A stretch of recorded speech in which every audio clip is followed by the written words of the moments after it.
Në një takim të zhvilluar me studiues, shkrimtar dhe dashamirës të gjuhës shqipe, profesori Aristotel Spiro ndau me të pranishmit vlerësimin mbi fjalorin e madh të gjuhës shqipe, duke cilësuar atë si një arritje të rëndësishme të leksikografisë shqiptare. Gjatë fjalës së tij Spiro ndal tek rëndësia që ka gjuha shqipe si një organizëm i gjallë që zhvillohet dhe pëson ndryshime të vazhdueshme në kohë. Është një arritje e jashtëzakonshme e gjuhësisë shqiptare. Gjuha shqipe përjeton një dinamizëm të jashtëzakonshëm, sepse ndryshime të mëdha shoqërore kanë ndodhur e pandodhin, edhe ligjërimi është në fazën e tij më demokratike, edhe njerëzit janë të lirë për të shprehur, është rritur komunikimi me qytetërimet e tjera, me gjuhët e tjera, edhe në gjithë këtë ndërveprim ajo që është më e rëndësishme është që shoqëria shqiptare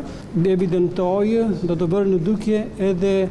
anët më të mira shprehëse të gjuhës shqipe. Pedagogu Erzen Koperaj u fokusua tek dimensioni akademik dhe studimor i fjalorit si një instrument i rëndësishëm për studiuesit, studentët, por edhe gjithë përdoruesit të gjuhës.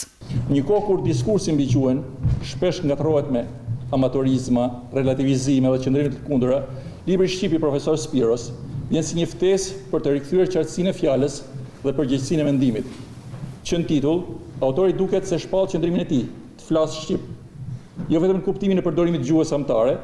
por mendoj si një mënyrë të thënë të gjërave hapur, troq, pa shmangje dhe pa kompromis. Aktiviteti u kthye në një hapësirë diskutimi, duke bërë bashkë njohës të gjuhës, shkrimtar, muzikant, dashamirës në një ndërthurje të bukur mes dijes dhe artit, me gjuhën shqipe në qendër.